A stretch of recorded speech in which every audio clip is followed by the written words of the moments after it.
السلام علیکم۔ اب تک کی خبروں کے ساتھ میں ہوں شاہد افراز خان۔ سب سے پہلے اہم خبروں کا خلاصہ۔ شی جن پنگ کی صدارت میں سی پی سی سینٹرل کمیٹی کے پولیٹیکل بیورو کے اجلاس کا انعقاد۔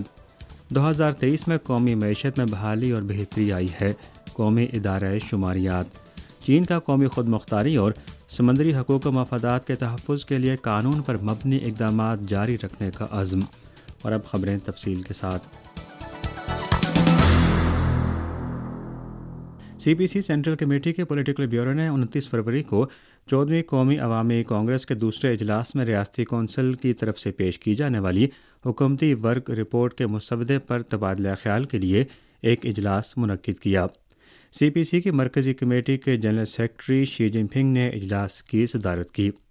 اجلاس میں کہا گیا کہ پچھلے ایک سال کے دوران انتہائی پیچیدہ عالمی ماحول اور اصلاحات، ترقی اور استحکام کے کٹھن کاموں کے باوجود شی جن پنگ کی قیادت میں پارٹی کی مرکزی کمیٹی نے پوری پارٹی اور ملک بھر کی تمام قومیتوں کے لوگوں کے درمیان اتحاد برقرار رکھتے ہوئے بیرونی دباؤ کا مقابلہ کرنے اور داخلی مشکلات پر قابو پانے کے لیے سخت کوششیں کی۔ اس کے نتیجے میں وبا کی روک تھام، معیشت میں بہتری اور لوگوں کے ذریعہ معاش کو مؤثر طریقے سے یقینی بنایا گیا ہے اور پورے سال کے لیے معاشی اور سماجی ترقی کے اہم اہداف اور کاموں کو کامیابی کے ساتھ مکمل کیا گیا ہے۔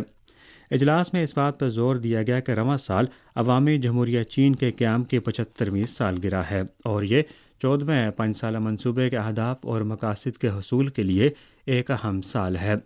سینٹرل اکنامک ورک کانفرنس کی روشنی میں ہمیں استحکام کو برقرار رکھتے ہوئے ترقی حاصل کرنے کے اصول پر عمل کرنا چاہیے، نئے ترقیاتی تصور کو مکمل طور پر نافذ کرنا چاہیے، ایک نئے ترقیاتی نمونے کی تعمیر کو تیز کرنا چاہیے، اعلیٰ معیار کی ترقی کو فروغ دینا چاہیے، اصلاحات اور کھلے پن کو جامع طور پر گہرا کرنا چاہیے، اعلیٰ سطحی سائنسی اور تکنیکی خود انحصاری کو فروغ دینا چاہیے، میکرو اکنامک ریگولیشن میں اضافہ کرنا چاہیے، معاشی قوت میں اضافہ کرنا چاہیے، معاشی بحالی کے مثبت رجحان کو مستحکم اور بڑھانا چاہیے، لوگوں کے ذریعہ معاش اور فلاح بہبود کو بہتر بنانا چاہیے تاکہ چینی طرز کی جدید کاری کے ساتھ ایک مضبوط ملک کی تعمیر کو فروغ دیا جا سکے۔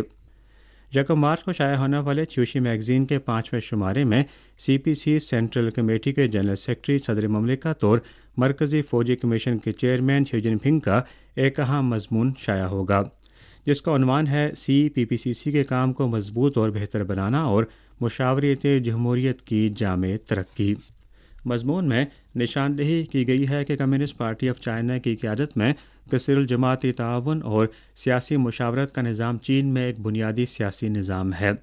مشاورتی جمہوریت کو ہمہ جہت انداز میں فروغ دینا ضروری ہے۔ مشاورتی جمہوریت ہمہ گیر عوامی طرز جمہوریت کی ایک اہم شکل ہے۔ سی پی پی سی سی کی جانب سے مشاورت کے دوران وسیع اتحاد اور کثیر الجماعتی تعاون کے فروغ نیز عوامی جمہوریت پر عمل نے چین کی سوشلسٹ جمہوریت کی خصوصیات اور فوائد کو مکمل طور پر ظاہر کیا ہے۔ چین کے وزیراعظم لی چانگ نے 28 فروری کو بیجنگ میں امریکن چیمبر آف کامرس کی صدر اور سی ای او سوزین کلاک کی قیادت میں ایک وفد سے ملاقات کی۔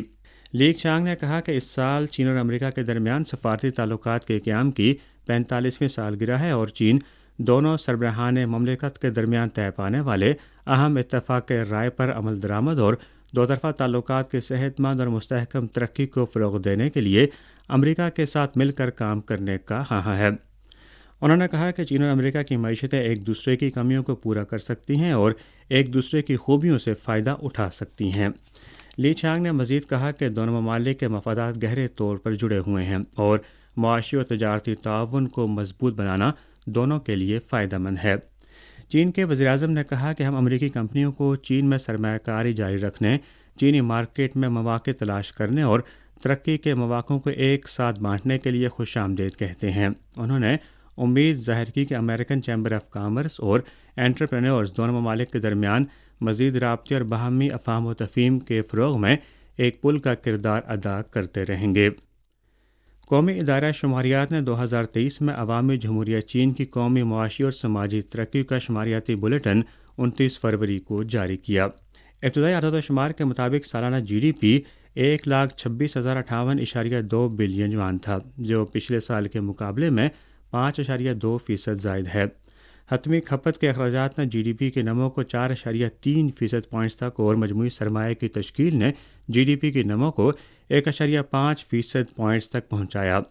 سالانہ فی کس جی ڈی پی 89,358 یوان تھا، جو پچھلے سال کے مقابلے میں 5.4% زائد ہے۔ مجموعی قومی آمدنی 1,25,129.7 بلین یوان تھی، جو پچھلے سال کے مقابلے میں 5.6% زائد ہے۔ چینی وزارت خارجہ کے ترجمان ماو ننگ نے 29 تاریخ کو یومیہ پریس کانفرنس کی۔ انہوں نے کہا کہ امریکہ نے قومی سلامتی کے تصور کو عام کیا ہے، جھوٹا دعویٰ کیا ہے کہ چین نے بدنیتی پر مبنی سرگرمیوں کے لیے امریکی شہریوں کے حساس ڈیٹا تک رسائی حاصل کی ہے۔ چین امریکی دعوے کی سختی سے مخالفت کرتا ہے۔ ترجمان نے واضح کیا کہ چینی حکومت نے ہمیشہ ڈیٹا پرائیویسی اور سیکیورٹی کے تحفظ کو بہت اہمیت دی ہے اور بیرونی ممالک میں فعال کمپنیوں اور افراد پر زور دیا ہے کہ وہ ڈیٹا اور معلومات سے متعلق مقامی قوانین کی خلاف ورزی ہرگز نہ کریں۔ چین نے ڈیٹا سیکیورٹی پر گلوبل انیشیٹو کی تجویز پیش کرنے میں پیش قدمی کی ہے۔ اگر امریکہ کو واقعی ڈیٹا تحفظ کی پرواہ ہے تو وہ عوامی طور پر چین کے اس اقدام کی حمایت کر سکتا ہے یا اسی طرح کے وعدے کر سکتا ہے۔ ترجمان نے کہا کہ امریکہ سے مطالبہ کرتے ہیں کہ وہ چین کو بدنام کرنا بند کرے، کھلے، منصفانہ اور غیر امتیازی کاروباری ماحول کو برقرار رکھے، عالمی ڈیٹا سیکیورٹی قوانین کی تشکیل کے لیے تمام فریقوں کے ساتھ مل کر کام کرے اور عالمی ڈیٹا کے منظم اور آزادانہ بہاؤ کو فروغ دے۔ 29 تاریخ کی سپہر چینی وزارت دفاع نے معمول کی پریس کانفرنس کی، جس میں وزارت دفاع کے ترجمان سینئر کرنل چانگ شیاوگانگ نے کہا کہ حال ہی میں فلپائن نے بحیرہ جنوبی چین میں خلل ڈالنے کے لیے بیرونی ممالک کو اپنے ساتھ شامل کیا ہے، نام نہاد مشترکہ فوجی مشقوں اور مشترکہ گشت کا اہتمام کیا ہے اور ان کو عوامی طور پر بڑھا چڑھا کر پیش کیا ہے۔ ترجمان نے کہا کہ فلپائن کے اقدام نے بحیرہ جنوبی چین میں فریقین کے طرز عمل سے متعلق اعلامیے کی روح کی سنگین خلاف ورزی کی ہے، علاقائی امن و استحکام کو خطرے میں ڈال دیا ہے اور جنوبی بحیرہ چین میں امن و استحکام برقرار رکھنے کی علاقائی ممالک کی کوششوں کو متاثر کیا ہے۔ ترجمان نے اس بات پر زور دیا کہ امریکہ بحیرہ جنوبی چین کے معاملے میں فریق نہیں ہے، لہٰذا اسے اپنے عہد کی پاسداری کرتے ہوئے اس معاملے پر کوئی موقف دینے، مداخلت یا پریشانی پیدا کرنے سے باز رہنا چاہیے۔ فلپائن کی جانب سے دیے گئے بیانات خالصتاً صحیح اور غلط کو گڈمڈ کرنے اور بدنیتی پر مبنی ہیں۔ فلپائن کے کوسٹ گارڈ کے جہاز بارہا غیر قانونی طور پر چین کے ہوانگ یان سے ملحقہ پانیوں میں داخل ہوئے ہیں۔ ہوانگ یان اور اس سے ملحقہ پانیوں پر چین کی ناقابل تردید خود مختاری ہے۔ چین فلپائن پر زور دیتا ہے کہ وہ ایسے غلط اقدامات سے باز رہے۔ چین قومی خود مختاری اور سمندری حقوق اور مفادات کے تحفظ کے لیے قانون پر مبنی اقدامات جاری رکھے گا۔ 28 تاریخ کو عالمی تجارتی تنظیم کی 13ویں وزارتی کانفرنس ابوظہبی میں جاری رہی۔ چائنا میڈیا گروپ کے نمائندے سے بات چیت میں کیمبوڈیا کی وزارت تجارت کے ریاستی سیکرٹری سونگ سوپا نے کہا کہ چین نے کثیر الجہتی تجارتی نظام کے تحفظ میں اہم کردار ادا کیا ہے اور کیمبوڈیا چین کے ساتھ تعاون کے تعلقات کو گہرا کرنا جاری رکھے گا۔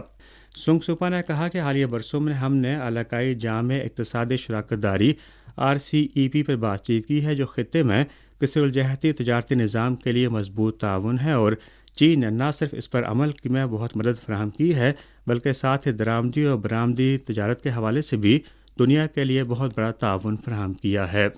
انہوں نے کہا کہ Cambodia belt and road initiative میں چین کا شراکت دار ہے اور ہم نے بیلٹ اینڈ روڈ انیشیٹو کو کیمبوڈیا کی قومی حکمت عملی کے ساتھ مربوط کیا ہے۔ انہوں نے کہا کہ دونوں ممالک نے 6 شعبوں میں گہرے تعاون کے لیے اتفاق کیا ہے۔ اقوام متحدہ کے انسانی حقوق کے ہائی کمشنر کے دفتر نے 28 تاریخ کو اقوام متحدہ کی انسانی حقوق کونسل میں مقبوضہ فلسطینی علاقے کی صورتحال پر اپنی تازہ ترین رپورٹ پیش کی۔ رپورٹ میں کہا گیا ہے کہ تمام فریقوں کی جانب سے عالمی انسانی قوانین کی واضح خلاف ورزیاں ہوئی ہیں، جن میں ممکنہ جنگی جرائم بھی شامل ہیں۔ رپورٹ میں ہسپتالوں اور دیگر سویلین بنیادی ڈھانچے کے تحفظ کی ضرورت پر زور دیا گیا، جو لوگوں کی بقا کے لیے اہم ہے۔ رپورٹ میں غزہ کی پٹی میں فلسطینی مسلح گروہوں پر زور دیا گیا ہے کہ وہ اس بات کو یقینی بنائیں کہ قیدیوں کے ساتھ انسانی سلوک کیا جائے، انہیں فوری طور پر رہا کیا جائے اور شہریوں کے زیر استعمال عمارتوں سے جنگجوؤں کو نکالا جائے۔ اسی کے ساتھ خبریں ختم ہوئیں۔